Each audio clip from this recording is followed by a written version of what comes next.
everybody, Joe Joseph here for thedailysheeple.com, and this is your news shot. So, Charles Evan Hughes of twominds.com,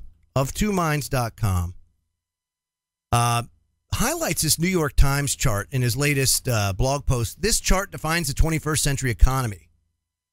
Now, if you take a look at that chart, it's very interesting. He highlights 2 years, 1980 and 2014.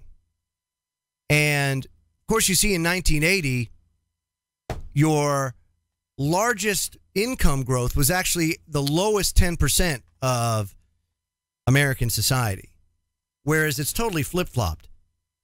Now in 2014, your highest income growth is the top 1%, or the top 1/10 of 1%. And there's a veritable Grand Canyon, he says, between the super wealthy and everybody else, a gap that's recent in origin, but one that's the inevitable outcome of our financial and pay-to-play political systems. Now it says, notice that the majority of all income growth now accrues to the very apex of the wealth power pyramid.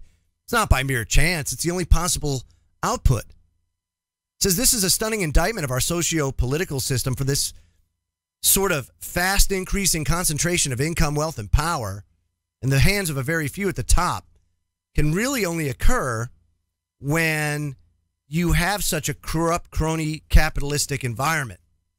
Well-meaning conventional economists have identified a number of structural causes of rising wealth and income inequality. One, of course, being global wage. The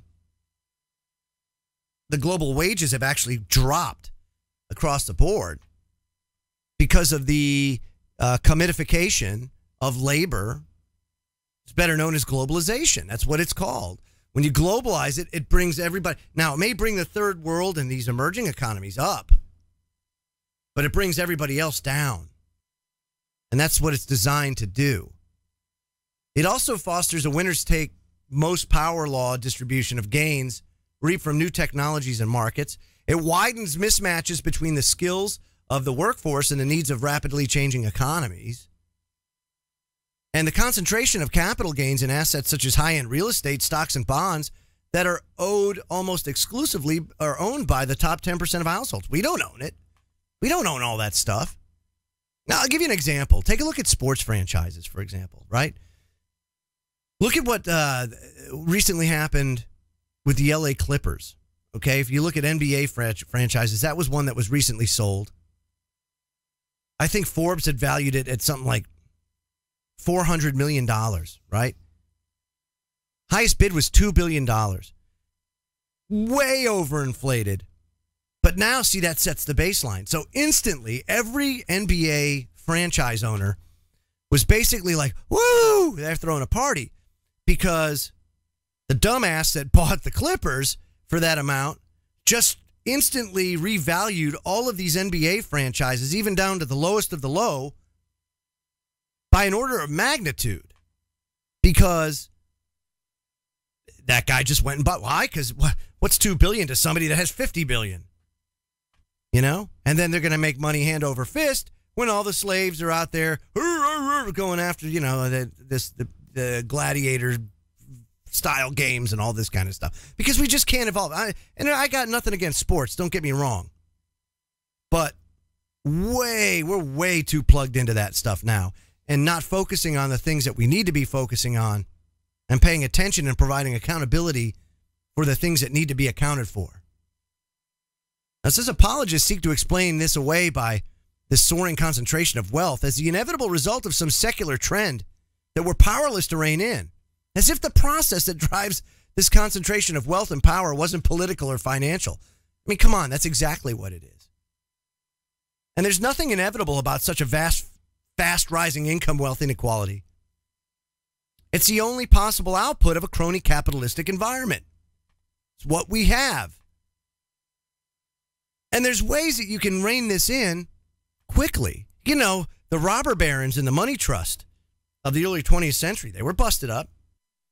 Some will argue that they became more powerful, these individuals, once their company was busted up. But you know what?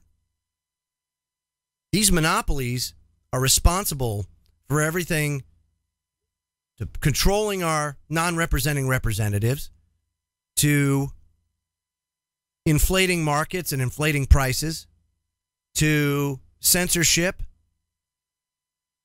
this whole fake news thing. Look at the monopolies of social media. Look at the power that they wield.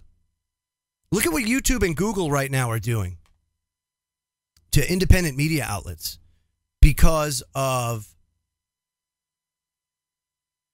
the light that's being shined on this crony capitalism and this darkness that's kind of fallen on us, and it's hard. Light bearers will always come under attack. Always. You know it. Anybody out there that's trying to make change for the better, you know what happens when you tell the truth. Oh, people don't like it. It's almost like when vampires get hit with the sun, they start smoking. That's what happens. You have to fundamentally change the system at its core if you want this to stop.